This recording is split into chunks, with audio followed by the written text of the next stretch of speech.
For a while, I've been interested in playing around with ambient guitar, and I like the idea of building a pedal board and acquiring some of the boutique reverb, looper, or granular pedals that are out there to jam with. On the other hand, though, I also like the idea of eating decent food and paying my bills on time. So rather than paying hundreds of dollars per pedal for a pedal board, I thought, can I just use the stuff I already have within Ableton combined with my MIDI foot controllers in order to get a simpler result? So apart from being cheap, there's other good reasons to go this route. Ableton can produce any sound you can ever possibly imagine with its effects, and that's especially true if you include third-party plugins and Max for Live devices. And as a looping platform, it's way more powerful and capable than any looper pedal could ever be. The trade-off is that it's not as straightforward to set up compared to just hooking up a bunch of pedals on a pedal board. And you don't quite have the immediacy and knob per function control that you do when you have a bunch of pedals sitting in front of you. But for me, at this point, I'd rather not collect more gear, and I can get pretty good control of the sound using a MIDI control surface like my APC40. So what's playing right now is just my guitar recorded directly into my audio interface. And the sound is created mostly with stock Ableton effects and free plugins from Valhalla and Kilohertz. So in this video, I thought I'd share how I set this up and maybe give some ideas about how you can use Ableton to make some ambient guitar soundscapes.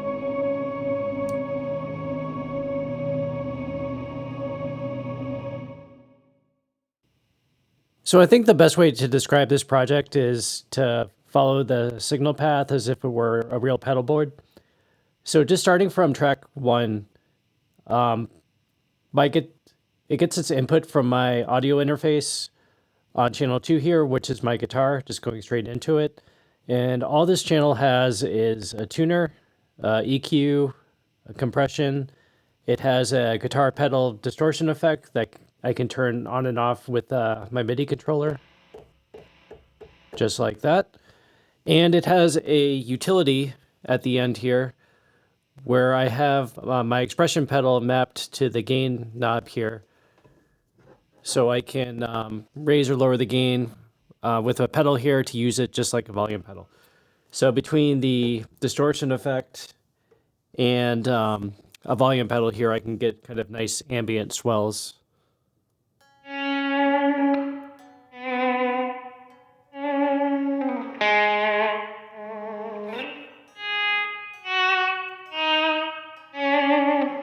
Kind of like that. I guess you get the idea.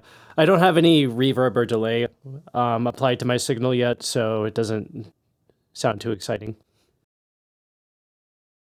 So then after that, I've got 6 audio tracks here, tracks 2 through 7, which all get their input from track 1, which is my just relatively dry guitar with some compression and EQ and a distortion effect that I can turn on and off. I usually leave it off. So each of these 6 audio tracks here contains the loops that I'll record, and it has all the effects built into them. So I want the signal going into these to be pretty dry, just purposely. And I want the signals recorded in the that's recorded in these loops to be somewhat dry, because when you're building ambient soundscapes, if you bake your reverb into the loop, you can kind of get these abrupt cuts or transitions at the starts or ends of loops, which I don't like at all. So I find it better to just record a somewhat dry signal and then manipulate it with effects after that within the loop itself. I'll talk more about the effects built into this later, but then at the end of my signal path here, all of these audio tracks combine into this mixed track here. You can see like the audio of all these tracks gets sent to track number 8. And this just has my, say, master EQ, which I just have a bunch of cuts to cut out some resonances from the things that I recorded. A glue compressor, multi-band dynamics, which I think made it sound better. And then I've got my amp and cab simulator here. And so it's kind of like, if you think of this as a analog to a pedal board, I have my guitar coming in, getting split into like 6 different fancy looper pedals, and then getting combined into my Ambient cap here, or Ambient cap simulator. And then it just goes straight out to the master track after that. Okay, so let's talk about the effects I have on each of these tracks here. So I tried to think of like what pedals would be good for an ambient pedal board and kind of set my effects accordingly. So I have in each of these tracks a audio effect rack with a bunch of the same effects in those. So just going from left to right, I've got a fuzz distortion. I've got a kilohertz pitch shifter, which is one of the kilohertz essentials effects, which is free. You can get it off their website. It's basically set to pitch an octave down, kind of like an octave pedal. And then I've got a Trance Gate, which I think I'll come back and explain that one a little bit later when audio is playing. But it's pretty cool. And then I've got an echo effect here from Ableton, which is a delay. I've got a kilohertz reverb, which is kind of a room style reverb. And I've got Valhalla Supermassive, which is another free plugin from Valhalla, which is a huge reverb, which sounds really great for ambient soundscapes. And then I've got a grain delay, which is set the pitch is an octave up, so it kind of adds a shimmer effect. So like in combination with some of the reverbs, it can make a really good like shimmer sounding reverb. And then at the end of this, I have a EQ8, which I've got set up kind of like a 3-band EQ. And then this is an audio effect rack and I've created 8 macros here that control several of the parameters on each of these effects here. And I've set it up like this so that with my MIDI controller here, with my APC40, I can just select a track in this project here. And then with my 8 device control knobs, I can just start, manipulating each one of these macros in this effect track really easily. So kind of like on the fly in a live performance. When it's set up this way, it makes it really easy to manipulate the sound that's playing in each one of these loops.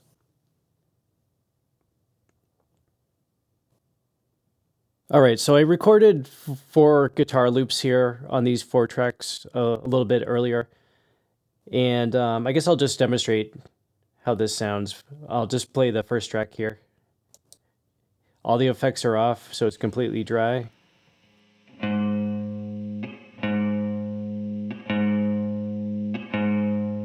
So I'm just picking a couple of random notes within a pentatonic scale, basically.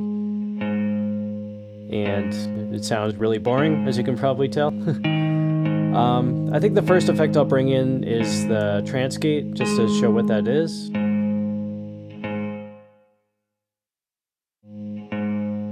So the kilohertz Trance Gate is basically, it's a gate that's opening and closing rhythmically based on how it's set here in the within the plugin. So I have it set so that the gate's open roughly half the time, and the gate is closed roughly half the time. And the mix knob, or the macro here in my effect rack, is affecting the mix knob of the Trance Gate. So kind of how this behaves is it's kind of randomly letting a piece of the audio through. Otherwise, it's silent. And when I recorded these 4 loops, I did so completely unquantized. Like I turned global quantization off within Ableton. So the loops themselves are not locked to any kind of tempo. I didn't play along with a click track or anything. And all the loops are, because they're unquantized, they're a different length from each other. So when I add effects and everything, that means that it'll never repeat. It'll be a constantly evolving soundscape.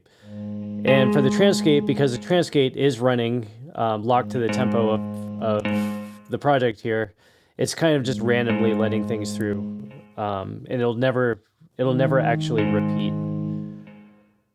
But the magic really happens in ambient stuff when you add in reverb. So I'm gonna let in a good amount of this, which is a kilohertz room reverb. And then I will crank up Valhalla Supermassive. And this will start to sound much more like an ambient soundscape.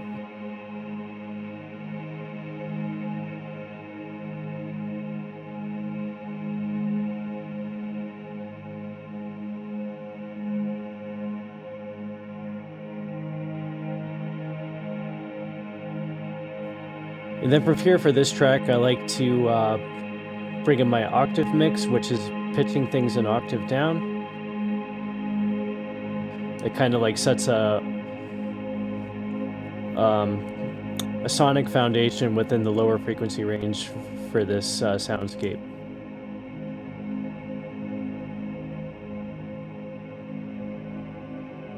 You know, just for fun, I could try to bring in the fuzz every now and then.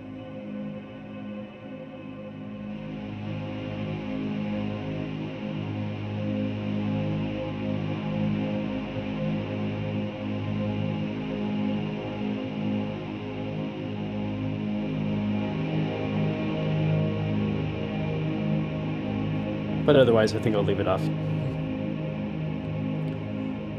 Yeah, so that's kind of how these effects transform my dry loop into kind of an ambient soundscape that I can play with my guitar.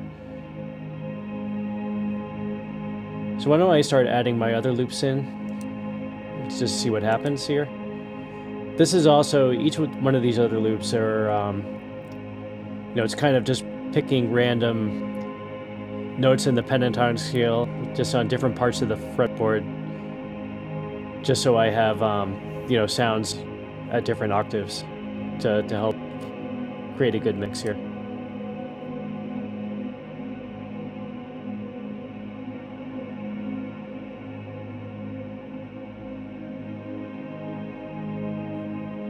That's my second track coming through.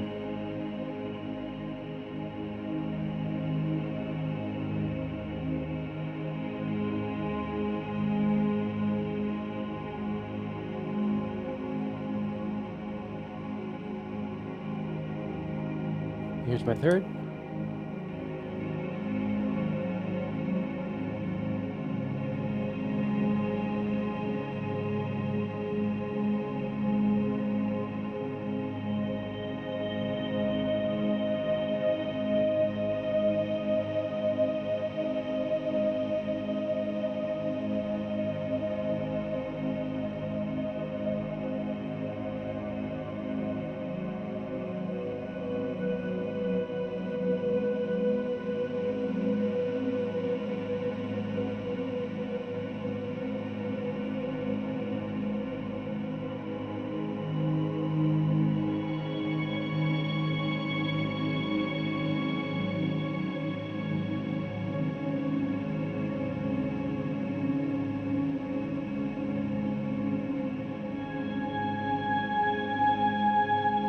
Again, they're just random notes being played. Maybe let me turn the effect off, just so you can hear this one dry.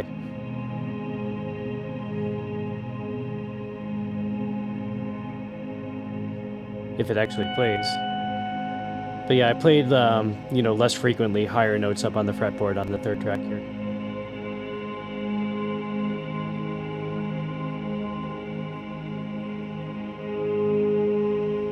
There's another one.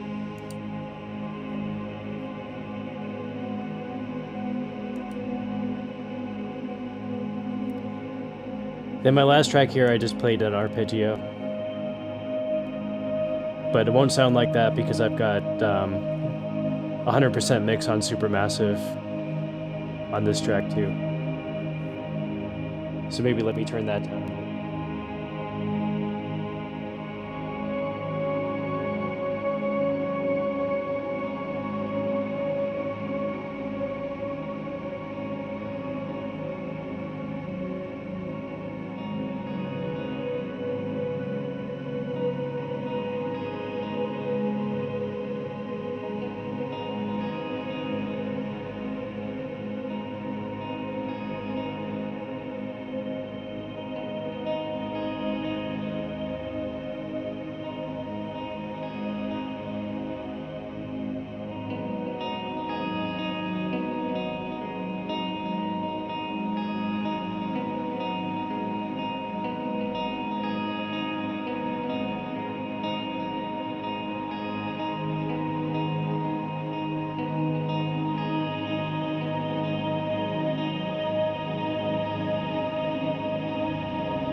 yeah, so just playing around a bit, adjusting my macros on the various tracks just to help the sound evolve a little bit more.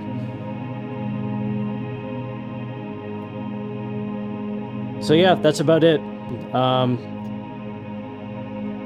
This is just an idea of how you can use Ableton's effects and some free plugins to make some pretty neat ambient guitar soundscapes. So I think I'll explore this a little bit more.